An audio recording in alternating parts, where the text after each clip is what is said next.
fellow survivor. I'm so honored you're here with me today, because today I answer a question that so many survivors have before joining our Music Can Heal Me coaching journey. And this question is a question I have myself for many years. This question is, how can I allow myself to ever be happy again, to ever find joy in life again, to ever find pleasure in anything again, rightfully so.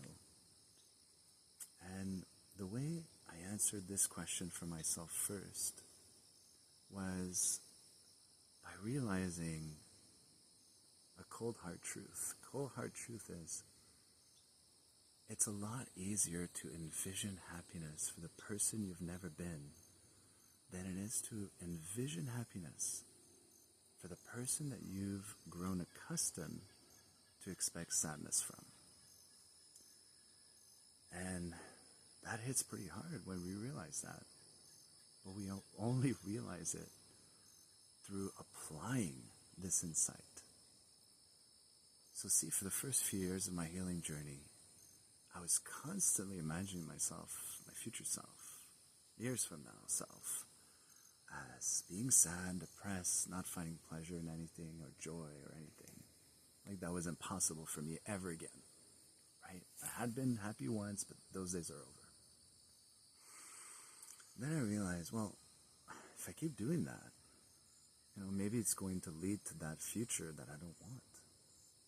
And then I started thinking, well, why don't I imagine my future self that I haven't met yet as being capable of happiness, being capable of experiencing joy and pleasure and happiness.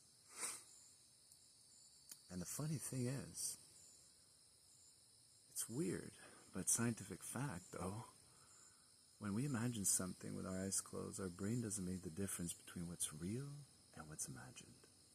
So I use that to my advantage.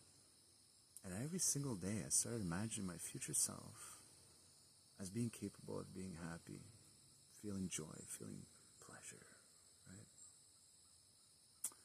And then, oddly enough, after a few weeks, a few months, I started seeing that my thoughts are actually starting to align with that imagined reality of my future self, right? My thoughts are aligning with that. My emotions are aligning with that. My actions are aligning with that.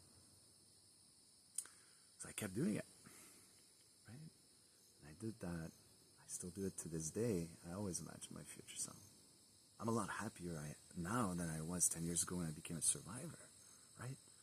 But it is a big part of it has to do with me imagining my future self as having different possibilities, right? An upgrade, if you will, right? So I highly encourage you to stop envisioning your future self as unchanging, always sad, always depressed, always anxious, always stressed, fill in the blank. And instead, start envisioning your future self. No need for specifics here. You don't need to know exactly how that's going to happen. But just start imagining your future self as being possibly happy, possibly feeling pleasure, possibly feeling joy. You don't need to know exactly how to make that happen and come true for yourself.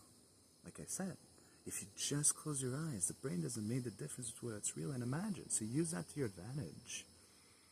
And start painting that picture of your future self that can at least be able and motivated to be happy again. Right? You once were happy. Why can't you be happy again?